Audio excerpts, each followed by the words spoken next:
প্রিয় দর্শক, আজকের ভিডিওতে কঠিন থেকে কঠিন বিপদ, পেরেশানি, দুশ্চিন্তা, আলা বালা মুসিবত হতে মুক্তি পাওয়ার নাজাতের একটি ছোট্ট দোয়া, সহজ দোয়া আজকে আমি আপনাদেরকে শেখাবো ইনশাল্লাহ। প্রিয় দর্শক, এই দোয়াটি এতটা মূল্যবান এবং এতটা কার্যকর যে আল্লাহ সুবহানাহু ওয়া তাআলা খোদ ওয়াদা করেছেন। আল্লাহ সুবহানাহু ওয়া তাআলা খোদ বান্দার জন্য ওয়াদা করেছেন। তিনি বলেছেন, যে মুমিন বান্দা এই দোয়াটি পাঠ করবে, মুসিবতে পড়ে, বিপদে পড়ে, পেরেশানিতে পড়ে, দুশ্চিন্তায় পড়ে, আল্লাহ পাক তিনি বলেছেন যে তাকে আমি নাজাত দান করব।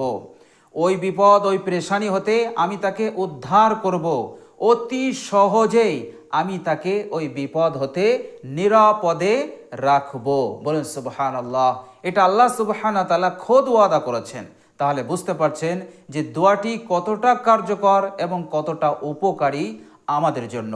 প্রিয় দর্শক, আল্লাহ সুবহানাহু ওয়া তাআলা পবিত্র কোরআনুল কারীমে বলেছেন, বিসমিল্লাহির রহমানির রহিম, আম্মা ইউজিবুল মুস্তাররা ইজা দাআহু। আল্লাহ ছাড়া কেউ কি আছে যে কোনো বিপন্ন ব্যক্তির দোয়াকে কবুল করবে? কোনো বিপন্ন ব্যক্তি, বিপদগ্রস্ত ব্যক্তি, সে আল্লাহ সুবহানাহু ওয়া তাআলার কাছে দোয়া করছে, তো আল্লাহ ছাড়া পৃথিবীর আর কেউ আছে, কোনো শক্তি আছে যে ওই বিপন্ন ব্যক্তির ডাকে সাড়া দেবে, তার ডাককে শুনবে, তার দোয়াকে কবুল করবে? কেউ কি আছে আল্লাহ ছাড়া? ওয়ায়াকশিফু সুআ। আর আল্লাহ ছাড়া কেউ কি আছে যে ওই বিপন্ন ব্যক্তির মুসিবত হতে তাকে রক্ষা করবে, আলা বালা পেরেশানি হতে তাকে নাজাত দেবে? আল্লাহ সুবহানাহু ওয়া তাআলা ছাড়া কেউ কি আছে? আল্লাহ সুবহানাহু ওয়া তাআলা বলছেন, আল্লাহ ছাড়া পৃথিবীর কোনো শক্তি নেই কোনো বিপন্ন ব্যক্তির দোয়াকে কবুল করা আর বিপন্ন ব্যক্তির মুসিবত হতে, পেরেশানি হতে মুক্তি দেওয়া। আল্লাহ ছাড়া পৃথিবীর আর কেউ নেই। সুতরাং আল্লাহ সুবহানাহু ওয়া তাআলাই বিপদ হতে মুক্তি দান করেন, বিপদগ্রস্ত ব্যক্তির দোয়াকে তিনি কবুল করেন। তো প্রিয় দর্শক, আল্লাহ সুবহানাহু ওয়া তাআলা পবিত্র কোরআনে বিপদ হতে মুক্তি দেওয়ার তিনি ওয়াদা করেছেন। প্রিয় দর্শক, এবার চলুন আমরা সেই মূল্যবান দোয়াটি জেনে নেই, যে দোয়াটি মুসিবতে পড়লেই আল্লাহ পাক সঙ্গে সঙ্গে কবুল করে নেন, মুসিবত হতে দ্রুত তাকে উদ্ধার করেন। প্রিয় দর্শক, সেই দোয়াটি হচ্ছে, হাদিস শরীফের মধ্যে এসছে, হযরত সাআদ ইবনে মালিক রাদিয়াল্লাহু তাআলা আনহু তিনি বলছেন যে আমি একসময় সামিআতু রাসূলুল্লাহ সাল্লাল্লাহু আলাইহি ওয়াসাল্লাম, রাসূলুল্লাহ সাল্লাল্লাহু আলাইহি সাল্লামকে আমি বলতে শুনলাম। তিনি বললেন, হাল আদুল্লুকুম আলা ইসমিল্লাহিল আযম। আমি কি তোমাদের একটি ইসমে আজমের দোয়ার কথা বলবো না, শিক্ষা দেব না? তো সাহাবাই কেরাম বললেন, ইয়া রাসূলুল্লাহ, অবশ্যই বলে দিন, সেই দোয়াটা কি, সেই ইসমে আজম দোয়াটা কি? আল্লাহর নবী সাল্লাল্লাহু আলাইহি ওয়াসাল্লাম বললেন, যে ব্যক্তি এই ইসমে আজম দোয়াটি পড়ে আল্লাহ সুবহানাহু ওয়া তাআলার কাছে দোয়া করবে, আল্লাহ সুবহানাহু ওয়া তাআলা তার দোয়াকে কবুল করবেন। ইজা দুইয়া বিহি আজাবা ওয়া ইদা সুইলা বিহি আতা।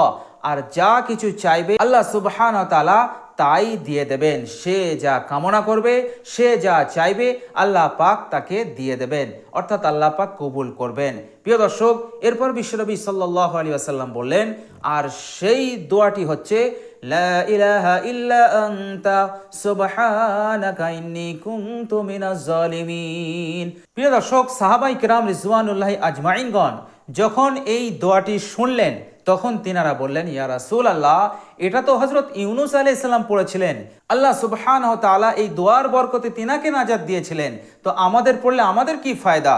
আল্লাহর নবী সাল্লাল্লাহু আলাইহি ওয়াসাল্লাম বললেন, ও আমার সাহাবারা, তোমরা কি কোরআন পড়নি? কোরআনে আল্লাহ সুবহানাহু ওয়া তাআলা কি বলেছেন? এই দোয়াটির কথা বলার পরই আল্লাহ সুবহানাহু ওয়া তাআলা বলেছেন, ওয়ানাজ্জাইনাহু মিনাল গাম। আমি ইউনূসকে এই পেরেশানি হতে, এই বিপদ হতে নাজাত দিয়েছিলাম। সুতরাং ওয়া কাযালিকা নুনজিল মুমিনিন, আমি এইভাবে করে কিয়ামত পর্যন্ত প্রত্যেক মুমিন বান্দা ও বান্দীদেরকে আমি নাজাত দেব, যদি সেই মুমিন বান্দা ও বান্দী বিপদে পড়ে, পেরেশানিতে পড়ে, দুশ্চিন্তায় পড়ে আমার কাছে এই দোয়াটি পাঠ করে দোয়া করে। অর্থাৎ যে ব্যক্তি বিপদে পড়ে এই দোয়াটি পাঠ করবে, আল্লাহ সুবহানাহু ওয়া তাআলা খোদ ওয়াদা করেছেন, আল্লাহ সুবহানাহু ওয়া তাআলা তাকে নাজাত দিয়েই ছাড়বেন, আল্লাহ সুবহানাহু ওয়া তাআলা তাকে মুক্তি দিয়েই ছাড়বেন। তো প্রিয় দর্শক, বিপদে আপদে এটা একটি সুন্দর দোয়া, সহজ দোয়া, যে দোয়াটা আমরা দোয়া ইউনুস বলে জানি। কিন্তু এটা শুধু দোয়া ইউনুস নয়, এটা একটি ইসমে আজম। আল্লাহর নবী সাল্লাল্লাহু আলাইহি সাল্লাম পরিষ্কার বললেন, হাল আদুল্লুকুম আলা ইসমিল্লাহিল আজম, আমি কি তোমাদেরকে বলবো না একটি ইসমে আজমের কথা? তো প্রিয় দর্শক, লা ইলাহা ইল্লা আনতা সুবহানাকা ইন্নী কুনতু মিনাজ জালিমিন, এটা একটি ইসমে আজম। এই ইসমে আজম দোয়াটি আপনি বিপদের সময় বেশি বেশি পাঠ করুন, ইনশাআল্লাহ সকাল হওয়ার পূর্বে আপনার বিপদ চলে যাবে, আপনার পেরেশানি চলে যাবে, আপনার দুশ্চিন্তা চলে যাবে ইনশাআল্লাহ। এটা আল্লাহ সুবহানাহু ওয়া তাআলার ওয়াদা, সেই মহান রব্বুল আলামিনের ওয়াদা। সুতরাং ভরসা করে, ইয়াকিন করে আপনি দোয়াটি পড়তে থাকুন, ইনশাআল্লাহ বিপদ হতে, মুসিবত হতে, পেরেশানি হতে অতি সহজেই আল্লাহ পাক আপনাকে মুক্তি দান করবেন।